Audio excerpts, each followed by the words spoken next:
नमस्कार. आजच्या व्हिडिओमध्ये आज आपण घेवड्याच्या शेंगांची भाजी बनवणार आहोत. एक भाकरी खाणारे दोन भाकरी खातील अशा प्रकारची टेस्टी भाजी बनवून तयार होते. वेळ वाया न घालवता रेसिपीला सुरुवात करूयात. घेवड्याच्या शेंगांची भाजी बनवण्यासाठी इथं मी 1/2 किलो इतक्या घेवड्याच्या शेंगा घेतलेल्या आहेत. या शेंगा मी सुरुवातीला स्वच्छ पाण्याने धुवून घेतल्या. त्यानंतर या शेंगा आपल्याला मोडून घ्यायच्या आहेत. घेवड्याच्या शेंगा नीट करत असताना आपल्याला शेंगांचा देठ आणि शेंडा आहे तो काढून टाकायचा आहे. तो काढत असताना हाताने थोडासा खेचून घ्यायचा, त्यामुळे शेंगांवरती ज्या जाड शिरा असतात त्या निघल्या जातात आणि अशा पद्धतीने शेंगा ओपन करायच्या, त्यामुळे आतून किडलेल्या आहेत का हे देखील लक्षात येतं. सर्व घेवड्याच्या शेंगा याच पद्धतीने मोडून घेतल्या. त्यानंतर कढईमध्ये एक पळी तेल गरम केलं. तेल छान गरम झालं की यामध्ये संपूर्ण मोडून घेतलेल्या शेंगा घालायच्या आणि व्यवस्थित असे एकदा मिक्स करायच्या. गॅस अगदी लो ठेवायचा आहे आणि मिक्स करून झाल्यानंतर झाकण ठेवून 2 मिनिटांसाठी या शेंगा आपल्याला वाफवून घ्यायच्या. शेंगा मोडण्या अगोदरच मी स्वच्छ पाण्याने धुतलेल्या होत्या, त्यामुळे मोडल्यानंतर या शेंगा मी धुतलेल्या नाहीत. 2 मिनिट झालेले आहेत. या शेंगा मी छान अशा वाफवून घेतल्या.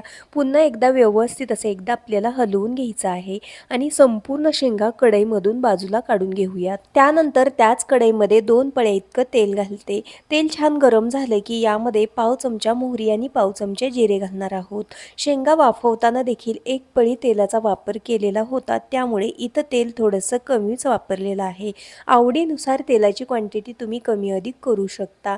जिरे मोहरी छान फुललं की यामध्ये अगदी चिमूटभर इतका हिंग घालायचा. सोबतच आपल्याला ठेसून घेतलेला लसूण घालायचा आहे. लसूण जिरे मोहरी छान असं परतून झालं की यामध्ये एक मीडियम आकाराचा बारीक चिरलेला कांदा घालते. हा कांदा देखील अगदी छान असा तांबूस रंगावरती परतून घेऊयात. घेवड्याच्या शेंगांमध्ये बऱ्याच जणांना कांदा आवडत नाही. तुम्हाला आवडत नसेल तर नाही घातला तरी देखील चालू शकतं. कांद्यामुळे देखील भाजी चवीला छान लागते. कांदा छान परतून झाला की यामध्ये काही बेसिक मसाले घालते.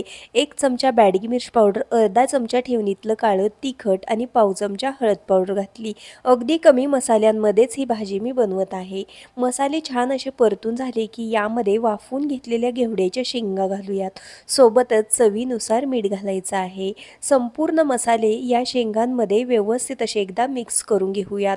गॅस अगदी लो टू मीडियम ठेवायचा. गॅस अजिबात फुल करायचा नाही, कारण ही भाजी आपण पाण्याचा वापर न करता बनवत आहोत, त्यामुळे भाजी करपू शकते. भाजीमध्ये मीठ घातल्यानंतर एकदा व्यवस्थित मिक्स केलं. आता गॅस अगदी लो आहे. याच्यावरती झाकण ठेवून 2 मिनिटांसाठी याला छान अशी वाफ काढून घ्यायची आहे. घेवड्याच्या शेंगांची भाजी वाफेवरती अगदी व्यवस्थित अशी शिजली जाते, त्यामुळे गॅस अगदी लो ठेवायचा. 2 मिनिटांसाठी याला वाफ काढून घेतली. झाकण काढते आणि याला एकदा व्यवस्थित मिक्स करून घेते. त्यानंतर इथं मी 3 चमचे इतका भाजून जाडसर कुटलेला शेंगदाण्यांचा कूट घातला. सोबतच बारीक चिरलेली कोथिंबीर घालते. असा हा जाडसर कुटून घेतलेला शेंगदाण्यांचा कूट या भाजीमध्ये घातला तर भाजी चवीला खूप छान लागते. त्यानंतर ही भाजी एकदा व्यवस्थित अशी मिक्स करून घेऊयात. सुरुवातीला आपण शेंगा तेलामध्ये वाफवून घेतल्या, त्यानंतर एकदा 2 मिनिटांसाठी वाफ काढली. आता पुन्हा एकदा आपल्याला भाजीवरती झाकण ठेवायचं आहे आणि 2 ते 3 मिनिटांसाठी ही भाजी पुन्हा एकदा शिजवायची. त्यामुळे यामधला शेंगदाण्यांचा कूट छान असा शिजला जातो आणि भाजी चवीला छान लागते. 2 ते 3 मिनिट झालेले आहेत. ही भाजी पुन्हा एकदा मी वाफवून घेतलेली आहे. त्यानंतर भाजीवरचं झाकण काढून ही भाजी एकदा व्यवस्थित मिक्स करते. त्यानंतर या इथं आपली मस्त अशी भन्नाट चवीची वाफेवरती बनवलेली घेवड्याच्या शेंगांची भाजी बनवून तयार झालेली आहे.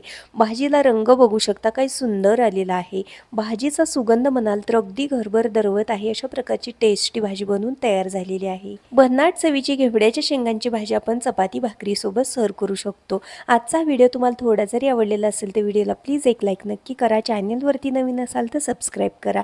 पुन्हा भेटूयात आपण अशाच एका नवीन आणि छानशा रेसिपी सोबत. तोपर्यंत बाय बाय.